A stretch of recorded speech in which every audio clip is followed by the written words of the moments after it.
Once you complete the game, if you found all the totems, you can play a cinematic that will put all of the totem stories into back-to-back. So this is just be a quick little video showcasing that. Enjoy.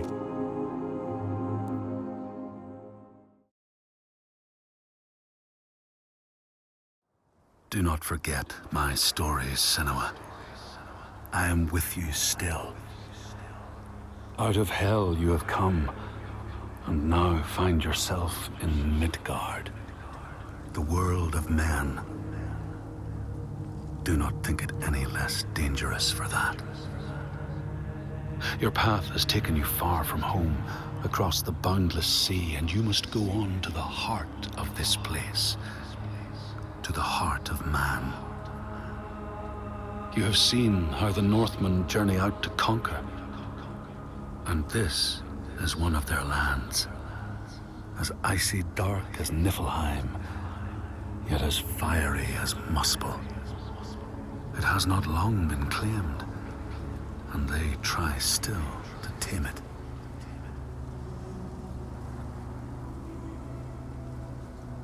The Skald's verse speaks of a man called Grettir the Strong. A strange and bloody life he led. And it happened in this land you have come to. Listen to his story, Senua, for it may in some small way illuminate your own.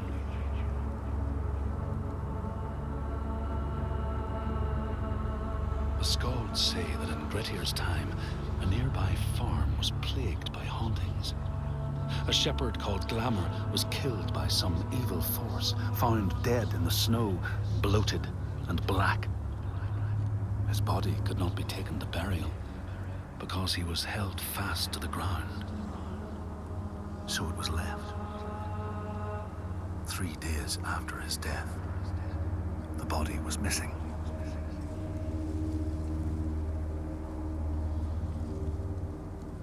The Skalds tell how the revenant Glamour roamed the settlements, terrifying all those who lived there. Each one he killed, in turn, rose to walk beside him. Thus, evil begets evil.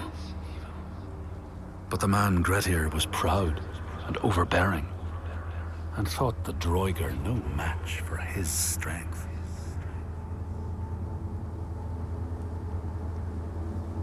The Skalds say that Grettir fought and killed the Droiger Glamour, but not before Glamour had cursed him. His strength would be turned against him, his deeds bring death and exile, and he would be always before Grettir's eyes, making him afraid to be alone. He saw all sorts of phantoms wherever he looked, and thus people who see things that aren't there are said to have Glamour's eyes.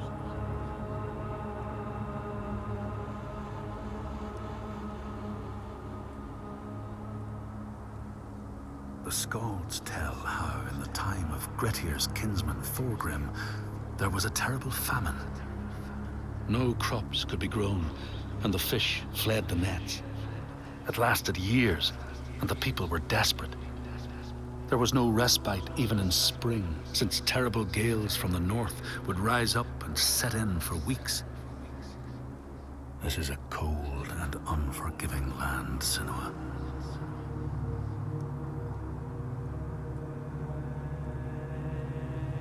In the time of famine, at the place known as Rifskar, Thorgrim found a huge finback whale, beached and dead. His neighbor, Thorfinn, had already found it and was in the process of flensing it. But Thorgrim claimed it as his own. Thorfinn said he would not give it up without a fight. If that's what you want, Thorgrim said, let it be so. And he launched a blow at Thorfinn, cutting off his head in one strike.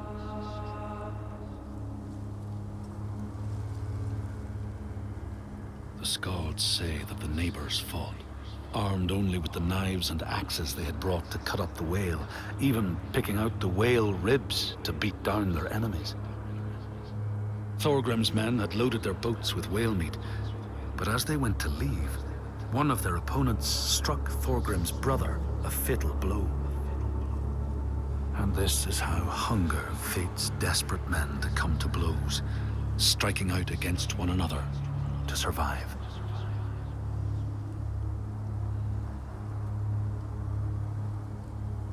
The Skalds speak of the time Grettir, traveling with some others, ran into rough weather and docked their boat on an island. They had not brought fire with them, and the merchants complained bitterly. Seeing a great fire blazing on the other side of the strait, Grettir said he would swim over to fetch it. He took off his clothes and struck out across the water, wearing nothing but a cloak.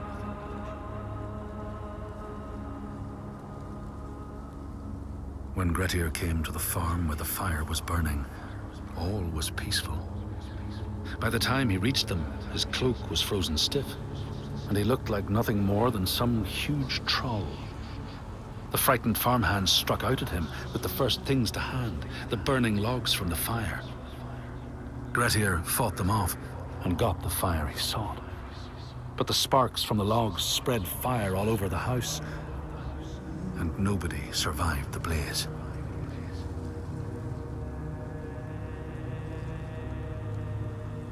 The Skalds say that Grettir swam back across the strait, keeping the fire safe from the water.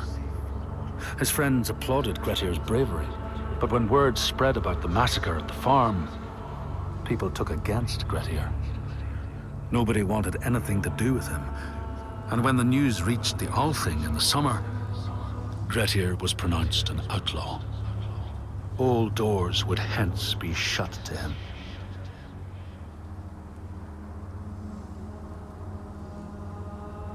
The Skalds speak of how Grettir, now an outlaw, took rest on the island of Haramsoy with a man called Audun. Grettir saw a great yellow glow like a fire rising from the ground. Audun told him it was coming from the burial mound of Kar the Old, who ever since he died had haunted the island, and warned him to stay away.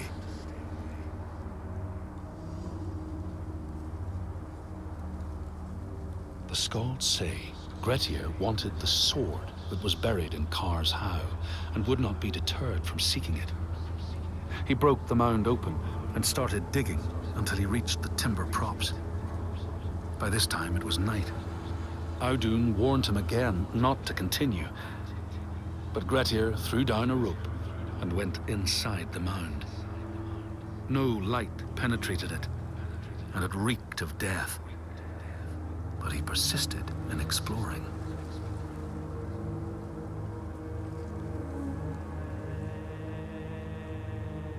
Grettir found the sword he was seeking, Kar's loom, buried in the grave mound. He went to leave, but before he could reach the rope, something grabbed him from behind, and Grettir realized the mound dweller would not let his treasure go. The two fought ferociously until Grettir got the advantage and chopped off the revenant's head. But Kar's loom would prove his undoing, fated to be the sword that killed him.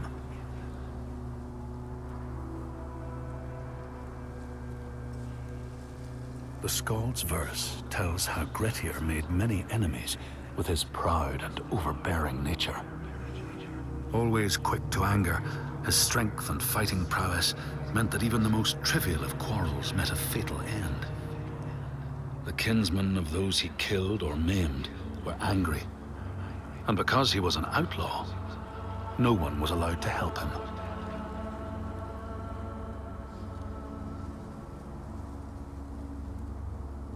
The outlaw Grettir fled to the island of Drangi. His enemies knew he was there, but he was still so strong and fierce, nobody could shift him. Thorbjorn, first among his foe, sent his foster mother to see Grettir. She was a Seithkona and very wily. She enchanted a tree branch and sent it to wash up on Drangi. Grettir tried to cut it up for firewood, but his axe flew back and struck him in the leg. The wound blackened and festered, and Grettir feared his time was close.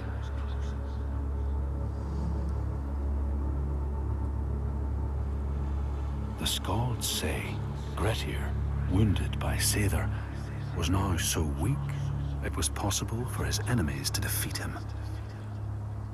Under cover of night, Thorbjorn and his men attacked his shelter. They tried to disarm him, but he clung so firmly to his sword, Kar's Loom, that they had to cut off his arm to get it free.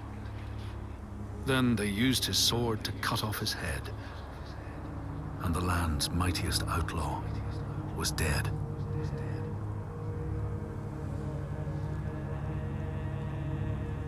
As the Droigar glamour had predicted, all Grettir's brave and fine deeds brought him misery. So fate makes prisoners of us all. But it was Grettir's nature that made him fight the Droigar, and Grettir's nature that led to blood feud and exile. So what is truly our prison, Senua? Is our path ordained, and we powerless to change it? Or do we blame uncertain powers for what we ourselves ordain?